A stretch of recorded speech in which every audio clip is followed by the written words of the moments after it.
October the 1st of 1962, during the Cold War, a B-59 submarine set sail from its base in Cola, Venezuela to the Caribbean Sea. And within it would be one of the Soviet Union's largest nuclear weapons. But shortly into this trip, a US air carrier alongside 11 destroyer vessels spotted the submarine, causing the US to drop hundreds of explosives on it. So in an attempt to dodge these so-called depth charges, the submarine went down into the ocean, causing all forms of communication to fail due to the low signal. This meant that the crew of the submarine could not follow orders from Moscow, leaving them completely stranded. It wasn't long before submarines would be so scary, because like the ocean alone is already like a death trap. Like you got sharks, even just the water pressure itself. But then when you're in a submarine, there's other like military people trying to shoot missiles at you too. If I like had to serve in the military, I'd probably be like an Air Force person, just because food supply was starting to run low, and the submarine was either forced to launch its nuke or risk going onto the surface to resupply and potentially be killed. The ship's captain wanted to launch the nuke, for which they needed the approval of 3 senior officers on board. Luckily, one of the officers rejected the idea, mentioning how little explosives were actually used in the bombs. And he turned out to be right. The submarine went to the surface without being attacked by the Americans and was ordered to return to Moscow. You see, if this guy had agreed with his fellow officers, it would have sent the world into a nuclear war, likely ending all life on Earth in the process. And there's no way humans are that stupid that we just nuke everyone back and forth till we all die. I think at some point, like, probably when half the people in the world are, like, gone, we just band together. Because the militaries are gonna like target other nuclear bases first. So once those are all destroyed, then people are just gonna be chilling. This was one of the closest moments we've ever been to nuclear war, but this volcano was 100 times scarier to witness. You see, okay, but a volcano is not gonna end the world. Like, it might end a big sector of it, but it's not gonna like wipe out all life. Over 70,000 years ago, a massive volcano nearly eliminated all life on Earth, sending the planet into an ice age that lasted over 1,000 years. Oh, maybe a lake in Indonesia was home to the largest volcano ever spotted. And when this thing erupted, it sent more than 2,800 cubic kilometers of molten rock into the atmosphere, killing millions of animals and crops that were near the impact. The debris reached heights of over 400 kilometers, which is over 5 times higher than the Mount Everest. What? The sheer amount of debris caused it sent magma that high, or the like dust went that high? Sunlight to be blocked, causing the Earth's temperatures to be at an extreme low for the years to follow. The eruption most likely also caused the strongest earthquake ever seen. Wait, this actually happened? How did we live then? If he's saying, but it's still not agreed upon by scientists just how powerful it would have been. Though it's safe to say it would make the top 3 ever recorded. It's actually a miracle of how species survived this, since it led to crops dying all around the world due to the lack of sunlight and cold weather. It's still the largest recorded volcanic eruption of all time. I for sure hope it stays that way for a very long time. Have you guys heard Yellowstone, the volcano in like Yosemite, I think? I've heard if that one explodes, like half of America's gone, which I don't understand because it's not that big of a volcano. But I don't know. Scientists probably know more about it than I do. Kind of like how the Black Death should never return as well. Imagine you're standing in the middle of an open town. The clouds look dark and stormy, and a forest near you is on fire. And now imagine you suddenly died from coughing. Yep, that's how serious this virus actually was. The Black Death, also known as the bubonic plague, was one of the most devastating pandemics in human history. It was believed to have originated in Asia, where the first plague first arrived in Europe in 1347. It then spread rapidly throughout. I mean, but people back then were stupid. Like, they didn't know about germs or anything. Like, you know the big plague mask? Wait, let me find a photo of it.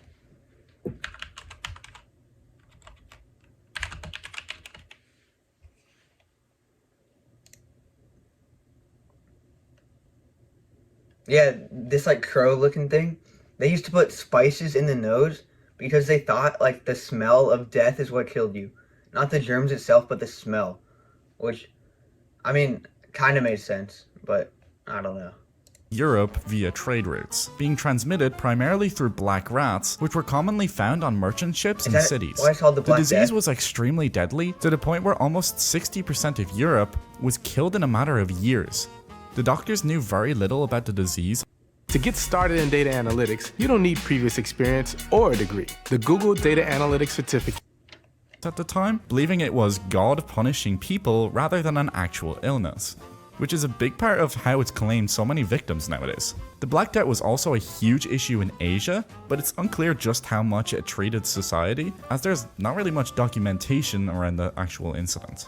If the disease was around for longer, the effects would have been unthinkable, as it already killed more than 50% of major cities during the 17 years it lasted. Modern scientists believed that quarantine was a massive part in how they got control over the disease, but as life-threatening as that disease was, things could have gotten way worse on September 26th of 1983. A computer in the Soviet bunker reported that an intercontinental ballistic missile was heading towards the Soviet Union from the United States. If this was a real missile, it would trigger a strategic concept known as mutually assured destruction, meaning that the Soviet Union would have retaliated by launching the majority of its nuclear weapons to the United States and Europe. The crew inside of the bunker only had But what is that supposed to accomplish? Like, if everyone just nukes each other, then there's not going to be anyone anymore, which doesn't solve anything. few minutes to guess if this was a real threat or if it was a computer error, as there was no other way to prove the threat to be real or fake. If the crew made the wrong decision, it could lead to the Soviet Union launching its arsenal of nukes, which would lead into an all-out nuclear war. So trusting his instincts, the lieutenant colonel— Someone had to, like, plant that there, because how would a computer that detects missiles just randomly say, oh yeah, there's a missile coming, if nothing even happened? Someone probably, like, hacked it and tried to start a war. refused to notify his superiors of the potential threat, believing it to be a false alarm. He believed that if this was a real attack, the US would have sent hundreds of missiles, and to their relief, nothing happened.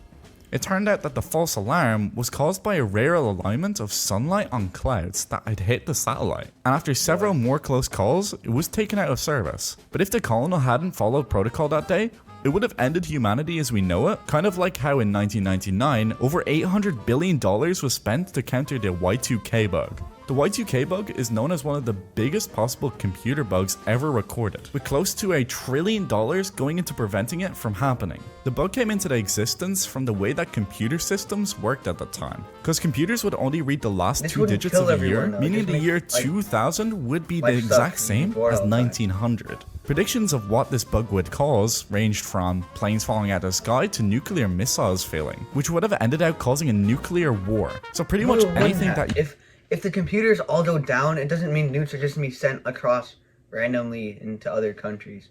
It would just mean that we don't have, like, communications for, like, a week or whatever.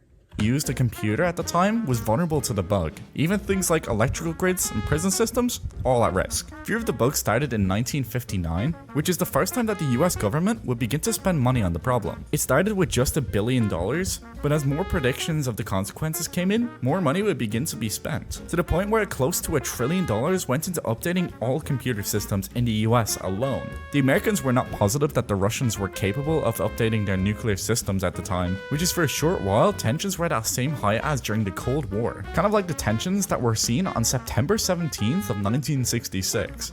Where a B-52 bomber plane carrying 4 hydrogen bombs took off from a base in North Carolina. The bomber was sent on a routine mission over the Mediterranean Sea, which required it to be refueled mid-air using a tanker aircraft. And although this was commonly done at the time, it was still a risky move for them to take with 4 bombs in the bag. Yeah. But while attempting to refuel this bomber, 2 planes collided, causing all 4 of the nuclear bombs to fall down and nearly explode in a village in Spain. How'd they the not impact explode? caused the They fell explosive from the sky. payloads of the bombs to scatter radioactive plutonium all over the landscape, causing the entire village to be evacuated. Luckily, the bomb safety systems prevented this from actually exploding, which is why it would have been the worst nuclear explosion ever recorded in human history. A similar event actually happened in So the bombs actually dropped, but they just didn't explode?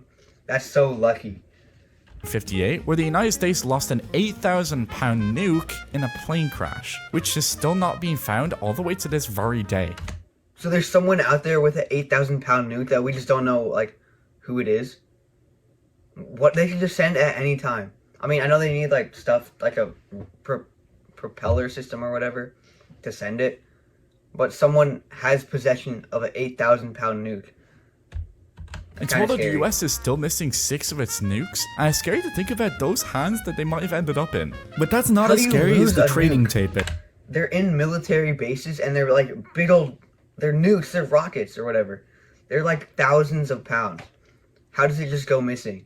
Incident. The training tape incident was potentially one of the worst human errors to ever happen. You see, on November 9th of 1979, the US early warning systems detected a large-scale incoming Soviet nuclear strike. A threat assessment conference was held immediately in order to discuss strategies, while at the same time, the US started preparing for a full-scale counterattack involving thousands of nukes. The president's so-called doomsday plane was also launched in case the US mainland was bombed. However, within minutes of the original alert, the officers had reviewed all the raw data from satellites and checked early warning radars across the country. And that's when they found out someone was getting fired in that office. As it turns out, someone had mistakenly entered a training tape into the computers that ran the country's early warning systems. This little mistake caused all the country's warning systems to go off, which could have very well started a World War III if the US responded any sooner with its counterattack. Imagine being that guy that put in the tape. Honestly, I would just quit and move far away out of shame. But did you know? It's crazy that like so far,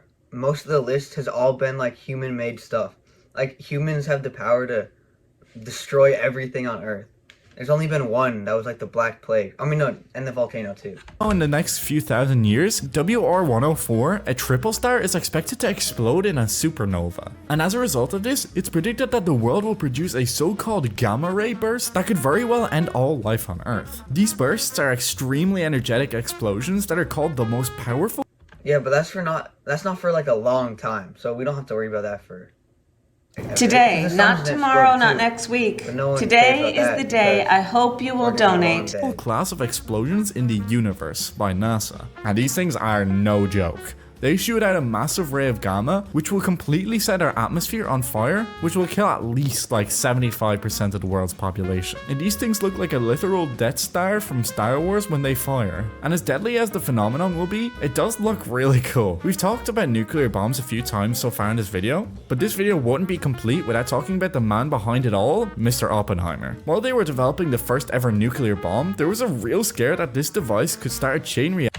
I watched the Oppenheimer movie, so I actually know what he's gonna be talking about because I watched the movie. Action to destroy the entire Earth. Now, obviously, it didn't happen, but the threat remained there until the very moment it was tested, and to everyone's relief, nothing happened. Well, outside of the nuke going off, of course. Though it wasn't fun for all people who designed and tested this bomb, however, as diseases such as heart disease, leukemia, and other cancers started appearing in families of scientists that worked on this bomb. But actually, I got a question for you. Did you know that there's a volcano sitting dormant that would wipe out our entire planet? You see, unlike usual volcanoes, Yellowstone, right? this supervolcano is actually mostly underground, stretching around 30 to 45 miles in size. Maybe This not. has happened 3 times from this exact same volcano, spewing more than 240 cubic miles of volcanic materials, which for comparison Yellowstone. is just as big as the country of Ireland. It's It would be Yellowstone. so detrimental that it would plummet the world's temperatures and kill up to millions of ecosystems. The volcano is currently dormant to this very day, but it could easily erupt at any given moment, shoving the entire planet into a volcanic winter for up to thousands of years, meaning that there may be another moment that the world might end in the coming century. It would be so detrimental that it would plummet the world's temperatures and it would kill up to millions of ecosystems. This volcano is currently dormant to this very day, but could easily erupt at any given moment, shoving the entire planet into a volcanic winter for upwards of thousands of years, meaning there might be another moment where the world comes to an end all the way into the coming century. And the only reason you it just say hasn't that? so far is by complete dumb luck. But hey, if you enjoyed this video, click the one on screen. said the same YouTube thing thinks you'll twice. like it, and we do too, because it's actually a pretty good video. Okay, bye bye now. That was a good vid. Thank you for watching, guys.